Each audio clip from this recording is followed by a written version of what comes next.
26 তারিখ আসছে দিন, পদ্মফুলে ভোট দিন। মানুষ এই স্লোগান দিচ্ছে। আজকের এই ভিড় দেখার পর আগামী কয়েকদিন তৃণমূল নেতাদের ঘুম টুম হবে না।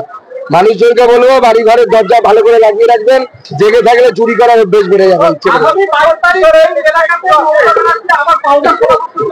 আসুন না, আসুন, ওনাকে আমন্ত্রণ থাকলে আমার বাড়িতে আসুন, চা খাওয়াবো।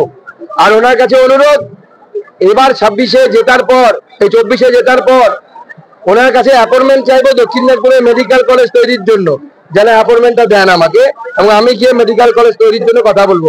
কেন্দ্রের তরফে যত টাকা লাগবে, যত সহযোগিতা লাগবে, সুকান্ত মজুমদার গ্যারান্টি দিচ্ছে, মোদিজির কাছ থেকে কথা বলে গ্যারান্টি দিচ্ছে, সেই গ্যারান্টি যে যত টাকা লাগবে, যত রকম সাহায্য লাগবে কেন্দ্র সরকার দিতে রাজি আছে। বিজেপির কোনো পরিকল্পনা নেই। রামনবমী আমরা পালন করি শুধুমাত্র হিন্দু হিসেবে, সেখানে বিজেপি থাকে না। সর্বস্তরের হিন্দুরা রামনবমী পালন করবে। আমি তো তৃণমূল কংগ্রেসের হিন্দু নেতাদেরকে অনুরোধ করব, আসুন রামের মিছিলে হাঁটুন, রামের নামে গর্ববোধ করুন। কতদিন আমি বাবরের ছেলে হয়ে থাকবো।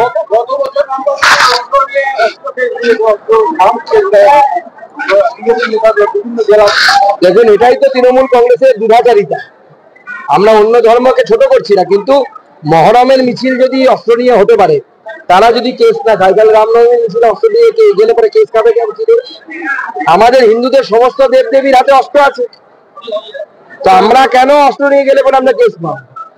আমাদের স্বামী পরমানন্দজি মহারাজ বলে গেছেন যে যে দেবতা, এক এক দেবতা এক এক ফুলে যেমন খুশি হয়, তেমন যে দেবতার হাতে যে অস্ত্র থাকে তাকে সেই অস্ত্র দেখালে সেই দেবতা খুশি হয়।